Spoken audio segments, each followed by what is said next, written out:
Welcome back to the channel, everyone. I'm currently in the middle of a 2-day shoot with the University of South Carolina basketball team. All my gear is actually over in the arena right now, and I'll be heading back over there later today to finish up the shoot. So I thought I would take a minute and to try and squeeze this part of the video in, so I might have a chance to actually get the full video up tomorrow, since I've got another shoot the day after tomorrow in this space, and I hope to film it as well.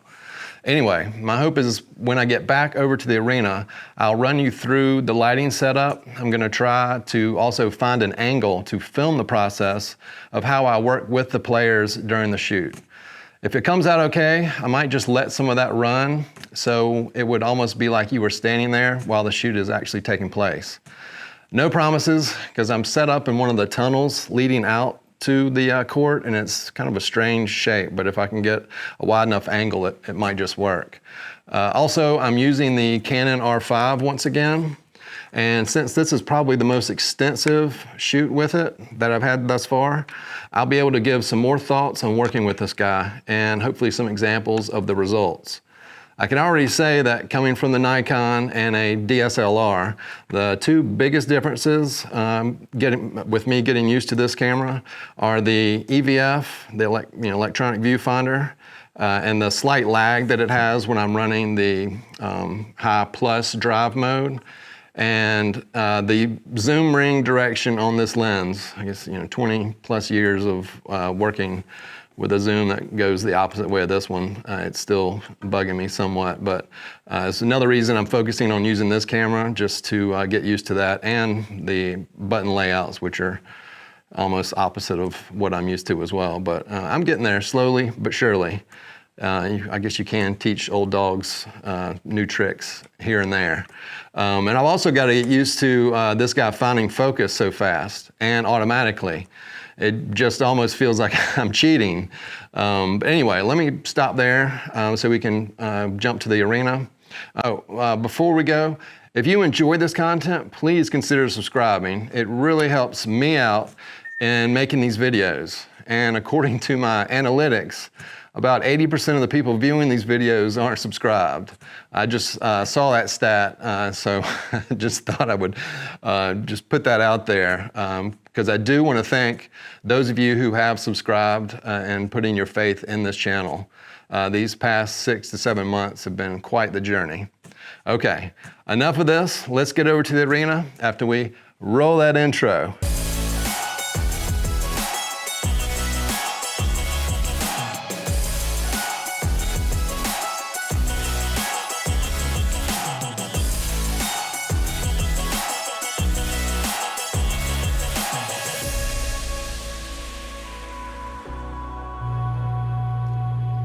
So let's set the scene here for the photo shoot. I've got a boomed Pro Photo and a beauty dish right there. On the left and right hand sides, I've got 7-foot Westcott umbrellas. Here's my player mark. And above me, I've got a 30-degree grid and a reflector on another Pro Photo. It's a D1 that's sending light onto this wall behind the players. That you can see right there is another reflector. I've got another one on the other side, a Pro Photo reflector, and there's the umbrella again. Kind of camera right, I've got another 7-foot umbrella for fill. Over here is my tethering station. You can see one of the shots from yesterday. Backing up files, there's my camera, the Canon R5. Pro Photo batteries, I like to have 2 for each light as a minimum. You can see the charging station, some smoke cans. Over here, we've got our wall of inspiration, kind of a mood board for the shoot, so the players can see these as they come in. For those of you who have seen my earlier videos, you'll recognize this backdrop, and we used it again on this shoot. And that's another reason I've got the 2 7-foot umbrellas, and since we needed to use those to light this backdrop as well. So from here, let's just jump into it. I'll run this behind the scenes footage and show some resulting images as we make our way through the photo shoot.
All right, I hope that gave you all a little taste of what being on a set like this might be like. I'm sure it was apparent that I edited down the actual shoot time to hit a couple different setups. And I'll say I realized that setting up a static camera is obviously not as dynamic as it would be if I had someone there actually filming the shoot. But in this day and age, we are just limited as to how many people can actually be on set at one time. That being said, I hope it was kind of cool to see the process behind the images. A few of the things that you may or may not have noticed while watching the video that I wanted to point out. The first is that it's always good to have a shot list so you can keep the process fluid and keep your subjects engaged during the shoot. Secondly, don't be afraid to direct your subjects if you have a type of image that you're after. In the previous behind the scenes clip, you'll see where I get up and try to demonstrate the position we were after. And there was no confusing who the athlete was, but in the end, we got the shot. And finally, content is king on these types of shoots. So don't hesitate to move around and capture images from several different angles. Your client will thank you when they are several months into a season and still have something fresh to put out to promote the team. Okay, now let's talk about this guy. Over the past 2 days, I've taken close to 4,000 images. And all that's done is to confirm my decision to switch to this camera.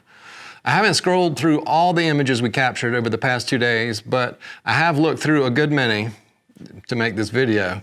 And I've only come across one that was not in focus. The eye and face tracking with the edge-to-edge focusing on a shoot like this is just fantastic. I still find myself setting up my initial composition based off the D850 focusing points, and then I realize, again, that I can freely move the camera and let it do the hard work. Tracking is also picking up my subjects offset and rarely delays the shutter when shooting action sequences on the high plus drive mode. Speaking of the high plus drive mode, that is when you really have to rely on the refresh rate, a lot of R's in there, of this EVF.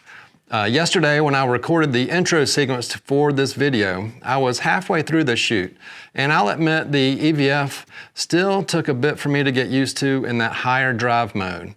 That being said, by the time I was wrapping up the action sequences yesterday, I was much more comfortable using it.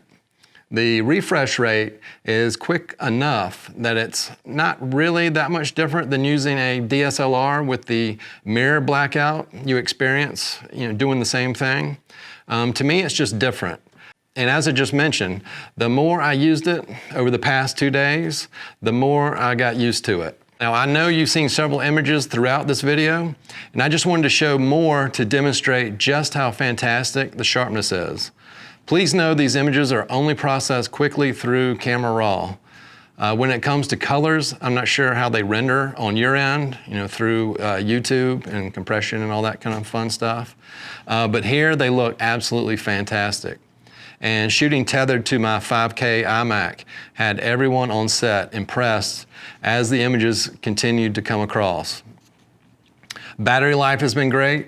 I've used the grip on this shoot, and I never went below 50% capacity on either day.